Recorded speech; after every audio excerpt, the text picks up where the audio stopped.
Good morning class. आज हमने new chapter start करना अपना सॉल्यूशंस। तुम लोगों का फर्स्ट ही चैप्टर है केमिस्ट्री का सॉल्यूशंस, ठीक है। जिनके पास गाइड है मॉडर्न की या कोई भी गाइड है, उसमें फर्स्ट चैप्टर ना उसका है सॉलिड स्टेट है, पर वो सिलेबस में नहीं है तुम्हारे, तो we'll start with the new chapter that is solution, ठीक है। सबसे पहले हमने क्या करना है कि सॉल्यूशन की डेफिनेशन पढ़नी है, ठीक है। So what is solution? उन्होंने बोला है it is a homogeneous mixture of two or more substances whose compositions can be varied within certain limits। उन्होंने बोला सोल्यूशन एक होमोजीनियस मिक्सचर है जो दो या दो से ज़्यादा सब्सटेंसेस से बना होता है, ठीक है, जिसकी हम कंसंट्रेशन को वेरी कर सकते हैं विद इन द लिमिट्स। जैसे हम इसको बहुत इजीली समझ सकते हैं कि हम कंसिडर कर लेते हैं जैसे सोल्यूशन होमोजीनियस। सबसे पहले हम बात करते हैं होमोजीनियस की, ठीक है। होमोजीनियस का मतलब क्या होता है? जैसे मिल्क और वाटर, ठीक है। हमने मिल्क और वाटर का मतलब क्या हो गया? होमोजीनियस मिक्सचर, जिसे हम बात कर सकते हैं मिल्क प्लस वाटर, ठीक है। ये होता है होमोजीनियस मिक्सचर। क्यों? क्योंकि उन्होंने बोला जब हम मिल्क और वाटर को मिक्स कर देंगे तो हमें तो पता ही नहीं चलेगा कि उसमें मिल्क कितना है और वाटर कितना, ठीक है। तो वो होता होमोजीनियस जिसमें हमें चीज़ें दिखाई ना दें कि वो कितनी है, क्या क्या चीज़ें डाली हैं और कितनी डाली हैं। तो उन्हें बोला हम इनकी कंसंट्रेशन को with in the limits change कर सके। मान लो पहले हमने मिल्क लिया 100 ml और वाटर लिया 20 ml, फिर हमने लिया 2 ml, फिर हमने लिया 1 ml।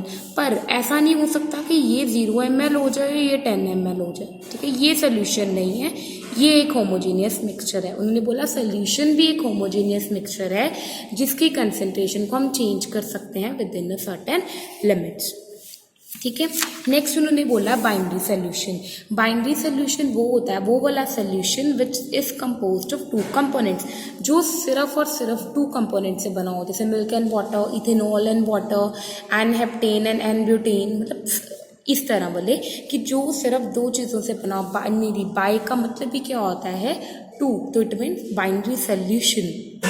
नेक्स्ट उन्होंने बोला ये थोड़ा सा सिर्फ बताने के लिए है जिसको नहीं पता है कि aqueous solution and non aqueous solution. उन्होंने बोला एक्वस सोल्यूशन क्या होता है? वो वाला सोल्यूशन जिसमें सॉल्वेंट पानी हो, मतलब जैसे हमने शुगर को वाटर में डिजोल्व कर रहे हैं, सॉल्ट को वाटर में डिजोल्व कर रहे हैं, बहुत सारी चीज़ें जिसको वाटर में डिजोल्व कर रहे हैं। तो जब भी किसी भी चीज़ को हम लोग वाटर में डिजोल्व करते हैं तो वो वाली चीज़ को हम लोग क्या बोलते हैं?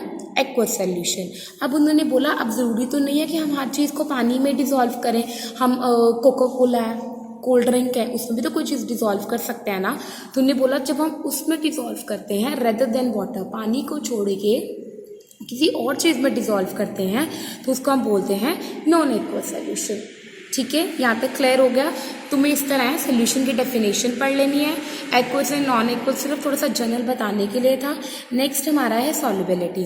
सॉल्युबिलिटी हमने सिंपल सॉल्युबिलिटी वर्ड ही डिफाइन कर रहा है सॉल्युबल, मतलब कोई चीज़ कितनी सॉल्युबल है, पानी में कितना घुल रही है सिंपल लैंग्वेज में। तो उन्हें बोला that is called solubility of that substance. जैसे हम मान लें कि 100 ग्राम शुगर डिजॉल्व हो रही है 1000 ml पानी में, ठीक है। ये होगी उसकी सॉल्युबिलिटी कि भाई 1000 ml पानी में मेरी 100 ग्राम शुगर डिजॉल्व हो रही है एट 25 डिग्री सेल्सियस। मतलब टेम्परेचर बहुत मैटर करता है कि 25 डिग्री सेल्सियस पे 100 ग्राम शुगर डिजॉल्व हो रही है कितने? 1000 ml वाटर में। पर उन्होंने बोला अगर हम टेम्परेचर बढ़ा दें 30 डिग्री टेम्परेचर कर दें तो फिर क्या होता है कि ये जो अमाउंट होता है शुगर का वो 100 ग्राम से बढ़ भी जाता है या कम भी हो सकता है, ठीक है। तो उन्हें बोला solubility it is a substance may be defined as the, या इस तरह भी डेफिनेशन मत लिखो, ये सिंपल लिखो, it may be defined as maximum amount of solute, मतलब जिसको हम घोल रहे हैं, दैट कैन बी डिजोल्व, जो डिजोल्व हो रहा है in a definite amount of solvent. ऐसा नहीं है कि 100 ग्राम को हम लोग अगर 1000 ml पानी में घोल रहे हैं तो हम पानी का अमाउंट अगर 2000 ml कर दें तो उसमें भी 100 ग्राम ही होगा, ऐसा नहीं होता, ठीक है। ये होती है उसकी सॉल्युबिलिटी, कोई चीज़ कितना घुल रही है एक डेफिनेट अमाउंट में, कि 200 ml में कितना है, 400 ml में कितना है, एंड सो ऑन। फिर उन्होंने बोला solubility of a solid in a liquid is influenced by, उन्होंने बोला मैंने किसी सॉलिड सब्सटेंस को किसी लिक्विड में डिसॉल्व करना है। मान लो अगर मैंने शुगर को डिसॉल्व करना है पानी में, ठीक है, मैंने क्या कहते हैं उसको, सॉल्ट को डिसॉल्व करना है पानी में, मैंने किसी के क्रिस्टल्स ले लिए उसको मैंने पानी में डिसॉल्व करना है, तो उन्हें बोला किन फैक्टर्स पर डिपेंड करता है, मतलब वो चीज़ कितनी घुलेगी पानी में, वो किन किन फैक्टर्स पर डिपेंड करती है। सबसे पहले बोला nature of solvent and solute, उन्होंने बोला कि जिसको घोलना है और जिसमें घोलना है, अब वो कैसा है वो बहुत मैटर करता है। सबसे पहला जो हमने स्टेटमेंट पढ़ रखी है लाइक डिजॉल्व्स लाइक, मतलब अगर पोलर है, पोलर का मतलब होता है जो टूट जाता है, और नॉन पोलर का मतलब होता है जो नहीं टूटता है। उन्होंने बोला if the solvent is polar it will dissolve the ionic solute, if the solvent is non polar it will dissolve the non polar salute.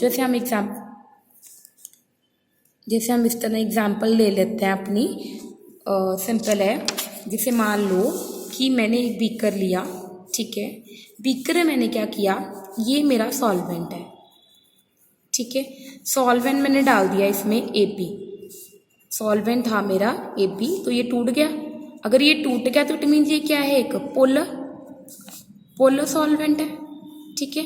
अब पोलर सॉल्वेंट है तो मतलब इसने पोलर डिसॉल्व करना है। हम बाहर से वो वाली चीज़ डालेंगे जो भी टूट जाए, अगर वो टूटती है तो इसमें डिसॉल्व करेगी, अगर वो नहीं टूटती तो इसमें डिसॉल्व नहीं करेगी। मान लो अगर मैंने बाहर से कोई चीज़ डाली, मान लो मैंने C+COD डाला, ठीक है, that is called the solute. जैसे मैंने COD डाला तो ये C पॉजिटिव और D नेगेटिव में टूट गए, तो ये इसके साथ लग गए, ये इसके साथ लग गए, मतलब डिसॉल्व हो गए। या मान लो ये नहीं भी है, तो मैं इतने लंबे चक्कर में भी नहीं पड़ना है, तो सिंपल इतना सोचो कि मैंने पोलर सॉल्वेंट था जो टूट गया, ठीक है, डिसोशिएट हो गया अपने आयंस में। पोलर का मतलब यही होता है जो चीज़ डिसोशिएट कर जाती है अपने आयंस में, तो उन्हें बोला ये भी डिसोशिएट कर गया तो आपस में डिसॉल्व हो गए। पर अगर मैंने मान लो यहाँ पे CD डाल दिया, ये है CD, ठीक है, ये है सॉल्वेंट, और सॉल्वेंट कौन सा है, नॉन पोलर, जो नहीं डिसोशिएट हो रहा अपने आयंस में। तो उन्हें बोला जो हम बाहर से चीज़ डालेंगे वो भी क्या डालेंगे, वो वाली चीज़ डालेंगे जो ना डिसोशिएट हो, मतलब आपस में डिसॉल्व कर जाएंगे, ठीक है।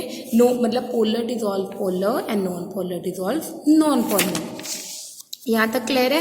जैसे उन्होंने बोला बहुत सारी ऐसी चीज़ें, अब हमने ये नहीं है कि जो चीज़ पानी में डिसॉल्व कर रही है वो हमेशा हाइड्रोजन बॉन्डिंग के कारण ही करे, क्योंकि हम ये फैक्टर पढ़ चुके हैं कि कोई भी चीज़ वाटर में तब डिसॉल्व करती है अगर क्या करे, वो हाइड्रोजन बॉन्डिंग बनाए, पर ऐसा बिल्कुल नहीं है, ऐसा नहीं हो सकता। जैसे हम बात KCl मतलब एक सॉल्ट है, potassium chloride is a salt, वो वाटर में डिसॉल्व कर रहा है आयन डाइपोल इंटरेक्शन के कारण। ये हमने ना स्टेट्स ऑफ मैटर क्लास +1 में पढ़ लिया हुआ है, तो हम इतनी डिटेल में हमने नहीं जाना, बस हमने ये पढ़ना है KCl वाटर में डिसॉल्व कर रहा है आयन डाइपोल इंटरेक्शन के कारण, it is also a type of force.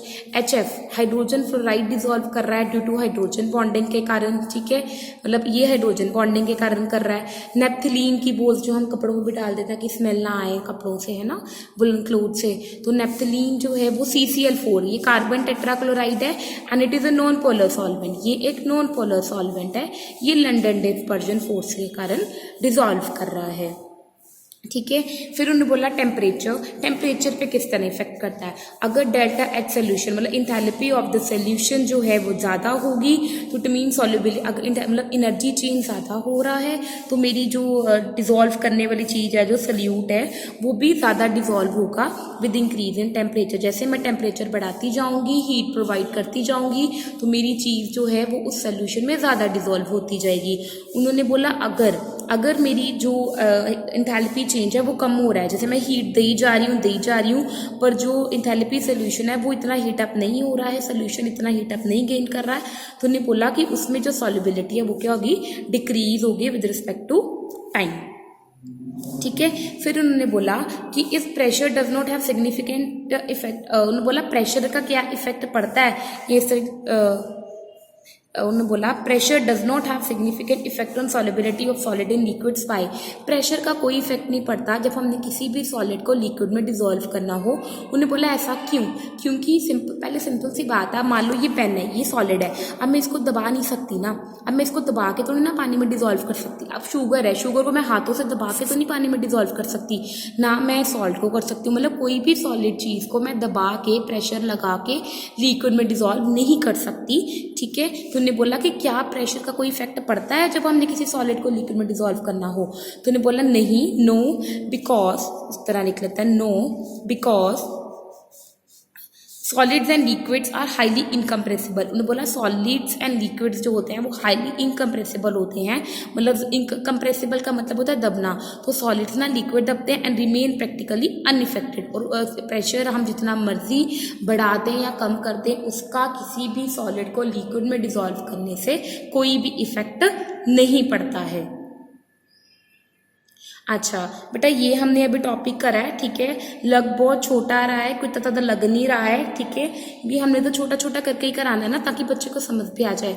तुम लोगों ने क्या करना है, मैं तुम्हें इसके ना पिक्स क्लिक करके सेंड कर देती हूँ। तुमने जैसा मैंने लिखा हुआ है ना, as it is word to word अपनी कॉपी में नीट उतार लेना है, ठीक है। अपनी कॉपी में लिख के सारा, नहीं इसी तरह ही आपने नोट्स बनाने हैं, इससे बाहर से आपको कुछ नहीं आएगा, ठीक है। बुक्स तो पढ़नी है, ये नहीं कि नहीं पढ़नी है, मतलब ये कि इसको साथ साथ रिवाइज करते जाना है कि तुम्हें फिर सब बाद में जाके प्रॉब्लम ना हो। क्योंकि ये चैप्टर छोटा है, ये नहीं कितना बड़ा है, हमने थोड़ा थोड़ा करके कंप्लीट कर लेना है। पर ये कि जितना मैंने कराया है इसको अच्छी तरह पढ़ना। और दूसरी चीज़ कि जो तुम्हारी बुक्स तुमने किसी के पास हैं, अगर किसी की पढ़ी है तो कोई बात नहीं, किसी के पास नहीं है फिर भी कोई चक्कर नहीं है, कि तुम जितना मैंने कराया है बस इसको एक बार पढ़ लेना, ठीक है। मैं इसके साथ क्वेश्चंस भी कराती रहूंगी, फिर हम कल नेक्स्ट टॉपिक करेंगे। पर ये जितना मैंने अभी कराया है इसको अच्छी तरह पढ़ लेना, कोई बात नहीं, जब बुक्स आएंगी तब देखेंगे, ठीक है। ओके बेटा।